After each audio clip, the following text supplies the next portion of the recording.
And now, delivered to you straight from the 505's most news-biting source of politi-comma-tainment, it's the New Mexican Inquisition with Danger Caveros.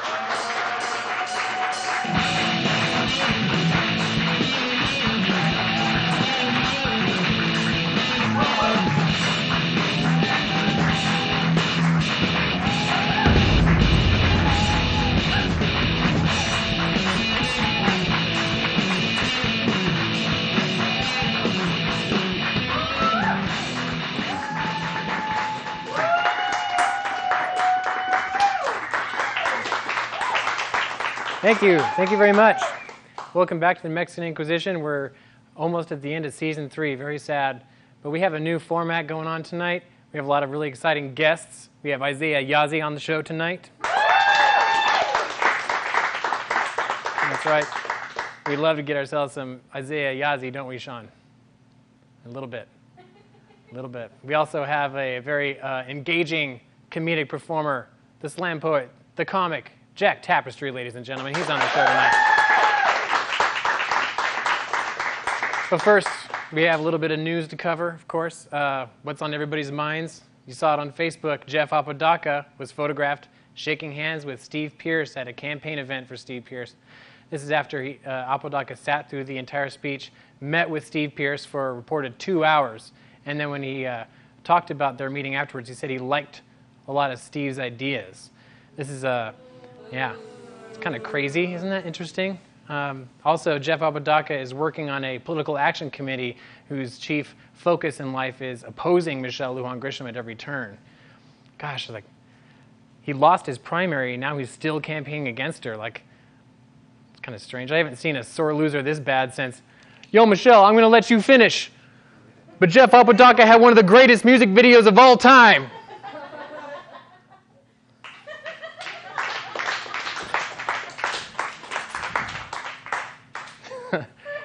What else is going on in election news? Libertarian Gary Johnson is at it again. He has announced that he's considering running for New Mexico State Senate, or for the United States Senate.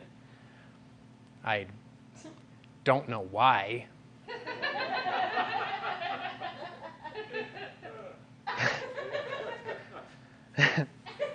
This is also in the news. An investigative subcommittee recently found probable cause on allegations of sexual harassment against Representative Carl Trujillo, made by a lobbyist while they collaborated on some legislation in 2014.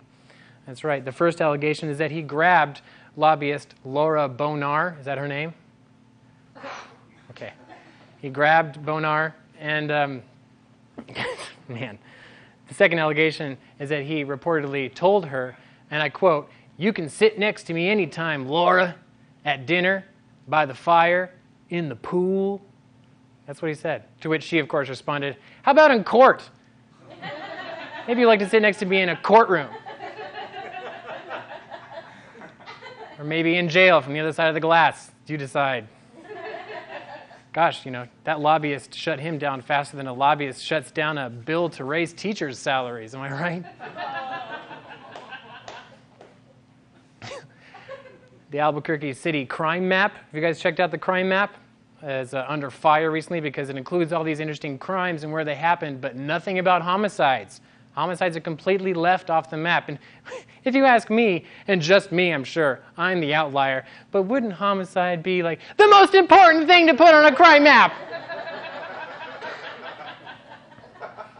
I mean, how am I going to plan my walking trips to the city now?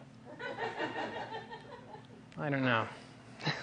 A federal judge has ruled that an Albuquerque City ordinance that allows police to seize cars from DWI arrests is unconstitutional.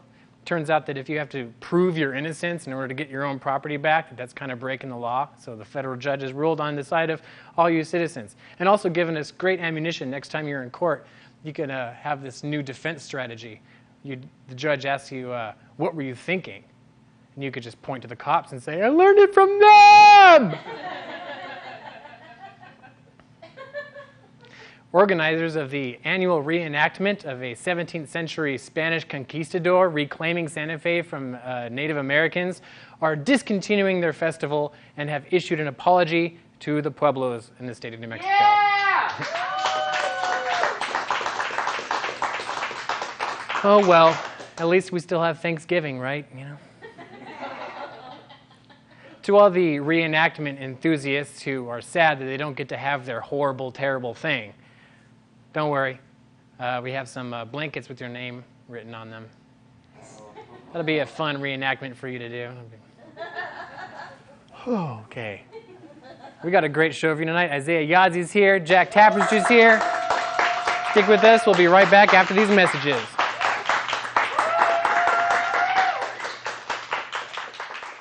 Would you like to advertise your business on the New Mexican Inquisition? Well, just contact us on our website at NMINQ.com.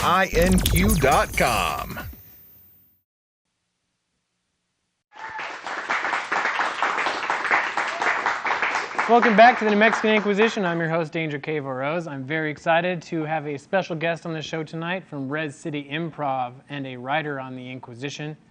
The very funny Isiah Yazzie's in the house. How you doing, man? Please, have a seat, have a seat.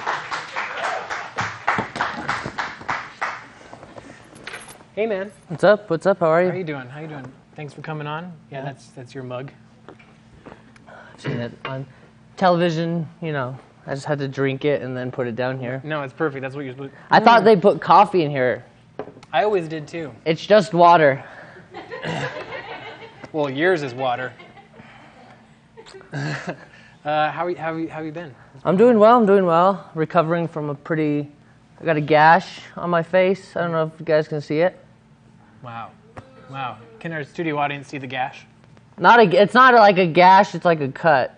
What happened? So I was helping clean an Airbnb last night. Okay.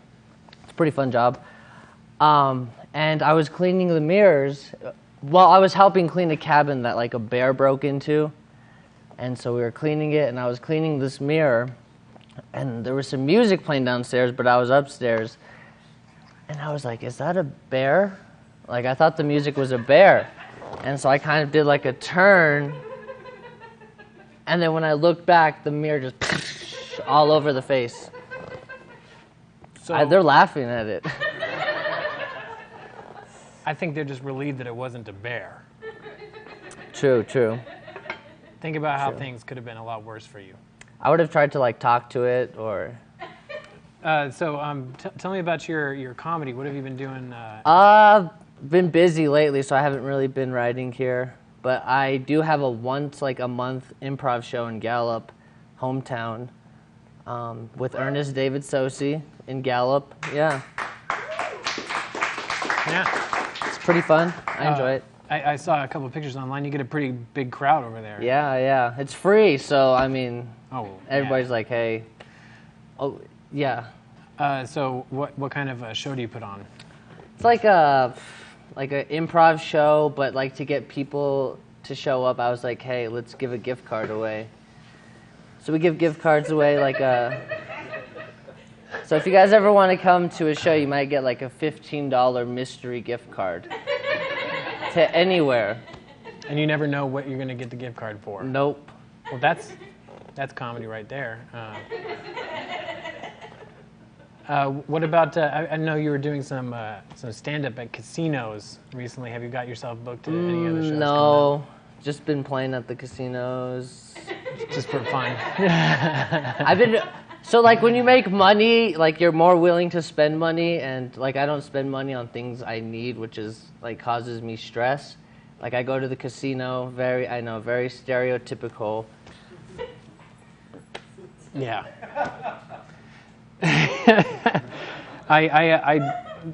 The first time I ever went into casino and gambled was with my late grandfather. He was Cherokee? He was big at no. He's an Ohio boy. Comanche. Yes, and he loved the slots. He'd like to go in and play the high stakes slots, and he would give me half of his money and instruct me. He's like, now watch these old folks, because they're going to play a bunch on a machine, then they're going to give up.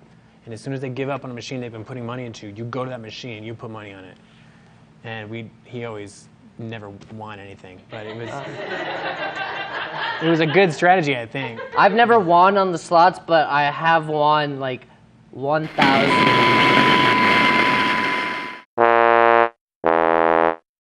Would you like to advertise your business on the New Mexican Inquisition? Well, just contact us on our website at NMINQ.com.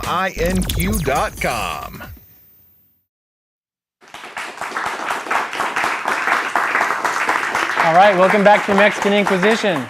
We have a very awesome performer tonight. He's going to tell you a few jokes. Please put your hands together for Jack Tapestry, ladies and gentlemen. How's everybody doing? I mean, I really feel great about being here in Albuquerque. I moved here in October from Oklahoma City, Oklahoma, and yeah, I love this place. But I do have, like, my observation is you guys have the most interesting homosexuals of, like, any area that I've lived in. I've lived in North Carolina. You know your homosexuals, right? The guys that are like proudly buying Guns and Ammo magazine in front of the 7-Eleven line. The ones that have the like triple extra large camouflage fatigues because, you know, the Army there's not fitness standards in the Army. You know, those guys that get in those really way too interesting conversations about the new doodad they put on their gun. You know, you just know there's like something else going on there. Cause like I was having this, I work at a warehouse and like, you know, it's 8 hours of trying to make quota, and we had the annual meeting when you're trying to make quota to tell us whether we made quota. Well, actually, you know, take time out of trying to make quota to tell us we're not making quota. And at the end of it, they say we're going to have sometime randomly an active shooter exercise. And yes, by the silence, you people are sane, well-adjusted people that understand. But not the homosexual in my warehouse, because he let out a big whoop and started talking about this long, convoluted plan about having a paintball gun and we could run drills and blah, blah, blah. And I'm like, wait a second there, armchair John McClane. There's only like 2 people in this warehouse that have ever been to war. That's me and this other guy. We've both killed in the professional leagues. So we're going to stay low and find the exits. Because, like, there's that thing that the homosexuals don't get for some reason. Like, they weren't the ones getting punched in the face on the playground. They were the ones watching from the sidelines. That's why that's never going to happen to them in their tiny little mind. So they really think that they could be John McClane. That's why they sell you that good guy with the gun theory. And I was in professional killing school, and the first lesson you learn is bullets don't care how many weekend combat shooter courses you go to. They're really nonchalant about whatever laser doodad you just put on your new gun. And they especially don't have any care whatsoever about how many years of Guns and Ammo magazine you have stored up at home like Playboy magazine, some with the pages stuck together. This isn't Nakatomi Plaza. You're not going to be John McClane. You're going to be a pop-up target in some psychopath's real-world game of Call of Duty.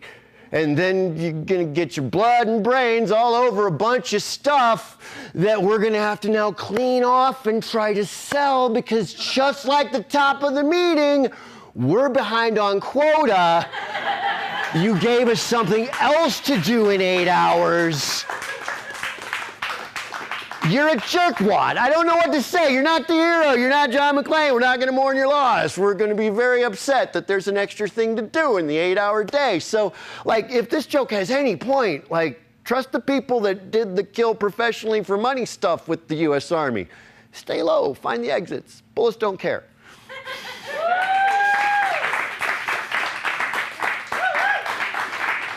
All right. Good job, man. We'll have a seat right here. Good set, man. Good set, man. What is your inspiration for all this nonsense? My attitude's never presented in the argument. Like, it's usually the gun nuts who have never been shot at, or Sure. Now you almost have like the recipe for being a gun nut. Now what made you fall short? Why are you not a gun nut? I'm done killing people for money. I mean, the problem I have with those guys is they're way too enthusiastic to do a job for free that we pay cops and people to do. Right. Well, you can see it in their eyes when they talk about these situations. Like they so want that to happen in their crazy, in their crazy male power fantasy. And then I'm going, I've been there, and you're not that guy. You're gonna go ping. You have a down. background in poetry, is that correct? Yes. How long have you done that? 23 years. 23 years of poetry, ladies and gentlemen. When I was trying to figure out my brain after the first Gulf War and all that, and getting out of the Army, it was the cliche. It's a horrible cliche, but it does happen to be true. It kind of did save my brain and then my life, because it gave me an outlet to write about the stuff that I was having a hard time processing. I have a feeling that the poetry wasn't like haikus about butterflies. No. I started trying to do Henry Rollins spoken word stuff because I had when I was still in the Army, my buddy turned me on to those 4 talking CDs he did. So that was kind of the voice I heard in my head, plus a couple of local poets that in Oklahoma City that really inspired me to keep doing it and telling me that I had something there, keep working at it. Now, where can people see you do comedy around town? Pretty much any open mic in town. Mondays at Back Alley, Sundays at Bosie Brothers. I'm going backwards on the chaos brain. I try, and I've been in the process of moving, so it's been kind of hard to get out. Well, I appreciate you coming on the show and sharing your craft with us. If you don't mind participating in a little bit of lightning round with Isiah Yazzie after we come back. Great. That was Jack Tapestry, ladies and gentlemen. We'll be right back after these messages.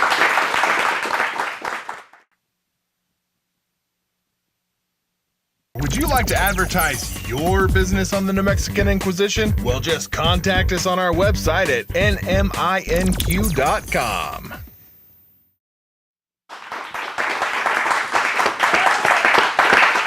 Welcome back. Welcome back to the New Mexican Inquisition. I almost said welcome back to the ladies and gentlemen. I'm getting a little ahead of myself there. Welcome back to the New Mexican Inquisition. I have Isiah Yazzie and Jack Tapestry on the show tonight. We're very excited to have you guys on. Now, if you don't mind, I'd like to ask you a few questions. This is the part of the New Mexican Inquisition where we get a little bit inquisition-y. I'll start with you, Jack. Do you follow politics a lot locally? A little bit. You saw in catching up. You saw in our opening segment, our monologue, the story about Jeff Apodaca unofficially endorsing Steve Pierce. What do you think Steve Pierce said to Jeff Apodaca in that 2-hour private meeting to get him to adopt these optics? What was the offer? Probably anal. Maybe fisting. Okay. Yeah. Oh, man. You public is going to kill me. Oh, my God. How about you, Isiah? You've seen this recent news that right-wing outlets have been circulating around about Michelle Lujan Grisham going down to Puerto Rico, having some drinks, dancing, having herself a bit of fun. She likes, oh my gosh, I've had fun with her. Yeah. Her boots, and she's a good dancer. Fun follows her wherever she goes, Yeah. it seems. She's a fun lady. She won because she had a mariachi band following her during the primary. Yeah. That's pretty I cool. want her to be my governor. That's pretty cool. if you were her senior political advisor at this point in her campaign, what would your recommendation be to respond to this story circulating? Can I not say it and just... Yeah. Oh, yeah. We're going to have to cut this entire interview. I didn't say anything. Now, But here's what I would say. I would say, sorry. Just say, I would be like, tell them what drink you had. Tell them it was a little bit of wine. Everybody can be like, oh, it was wine? Okay, cool. That's what I'd tell her. Okay. Jack, you have $5 in your pocket. You really need to buy eggs for your kid's breakfast. Do you buy eggs or crack cocaine? Well, my children's a mutant. My mutant seed will not produce normal human children, so it will This is live all on the rats hypothetical. and vermin in my house. Oh. Oh yeah, it's perfect extent. We learned a lot about extermination Jack's program. seed in this segment.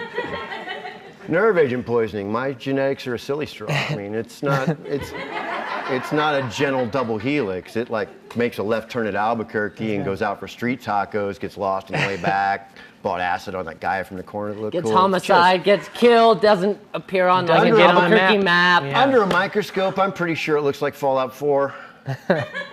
My next question is for you, Isiah. Please, without any profanities, would you tell me, you worked with Tim Keller during his campaign on this show. You know, we helped him out with some positive interviews. He knows you by name, and then he sees you in public and he doesn't recognize you. What do you say to Tim Keller? Tim, it's Isiah from New Mexico Inquisition. Okay. The next It's question the is for you. emotion. Yeah, it's on bewilderment. I know you. So next question is for you, Jack.